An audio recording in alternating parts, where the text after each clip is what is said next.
For this upcycle, you'll need to grab a bathing suit with a fit and style you already love. We'll use the bathing suit as our basic sewing pattern, so it helps if the bottoms untie. And grab your shirt. I'm using this gorgeous green velvet that I thrifted from Uptown Cheapskate in Austin, Texas. Before I cut, I like to look at my piece and figure out which parts to keep intact. That's my number one upcycle tip. Save yourself time and work by using what's already there. You don't have to start from scratch. That and using clothes that you already own to create sewing patterns like you see me doing now.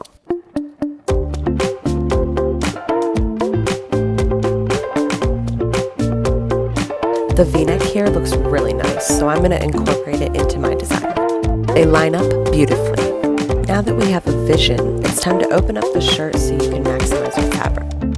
If you have a seam ripper, you can try to open up the sides. Be sure the red ball is pointing downward as you pick it apart. I tried to open the seams nicely, but got impatient and gave up, so out came the scissors.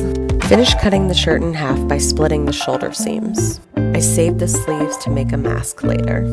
Throughout my projects, I use my body to drape and design as I go. Now we're ready to measure, outline, and cut our bathing suit top pattern, which reminds me to highlight my number 2 tip. Use clothes you already have as pattern pieces. Place your pattern piece on top of your fabric.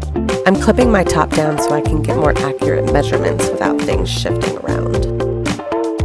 As a rule of thumb, I add a 1-inch seam allowance for each pattern piece. That means as I outline this top, I need to add 1 inch all around. Using chalk or a fabric pencil, outline the parts of the top you will need to cut, measuring 1 inch out. I usually start with faint dashes, and then I'll fill in the line if I need.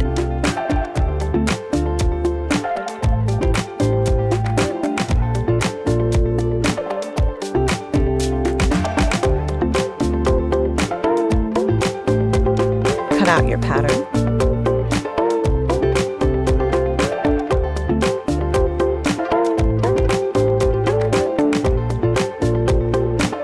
Now we have our top pattern.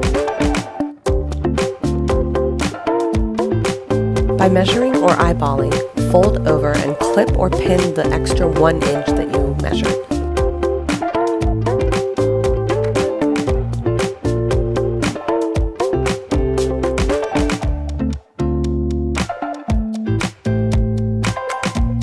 I use my top again to check and see if the size is right, and it is. Whew! I wanted to add this wide bust line piece. I forgot to record, but I also cut out 2 of the same exact size pieces so I could create the ties in the back of the shirt. Place the right sides together, clip, and then sew.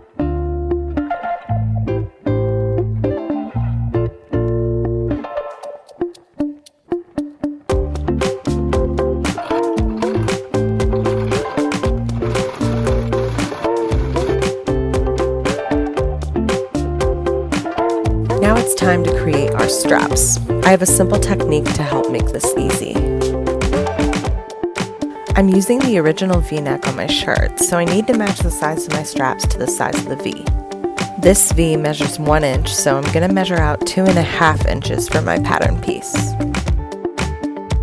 I chose 2.5 inches because we're going to end up folding the right sides together and then sewing, so I want to add about a 1/2 inch seam allowance. Lay the piece you just cut on top of the fabric so you can cut another one the same size. Fold each in half and pin or clip.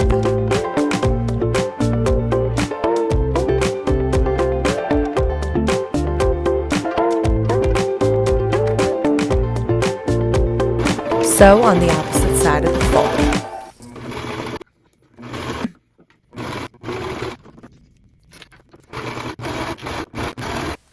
You will need a large safety pin to turn the strap inside out.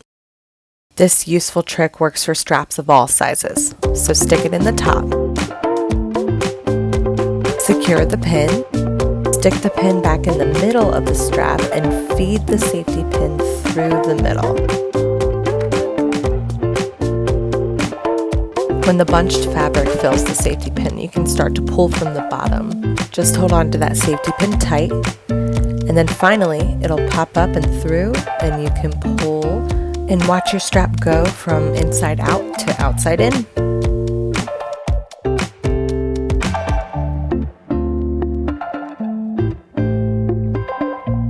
Take your new straps and place the right side facing the right side of your top. When I say right side, I mean the side of the fabric you want to show on the outside. Sew horizontally where the clips are to attach the top. I didn't get to record the final step of adding the back wrap pieces. Instead, check out what it looks like behind the seams.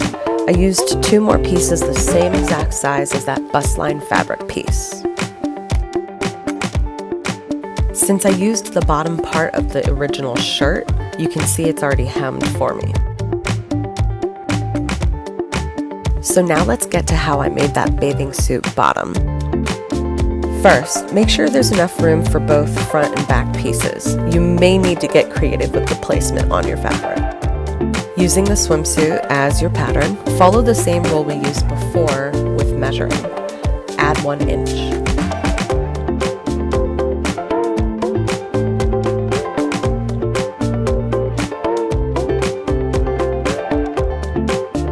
I've cut out both pieces, I've clipped, and I'm ready to sew. Since I couldn't exactly fit the full crotch space on the fabric that I had, I added another little piece for that. Let me show you how to add a professional finish to your seams if you don't have an overlocker or serger. After your straight stitch, switch to a zigzag. Stitch along the raw edge.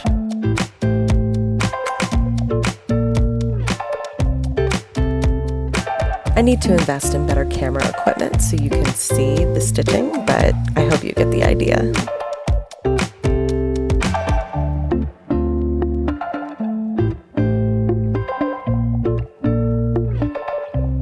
Fold over that extra inch all around the bottom pattern in preparation for sewing.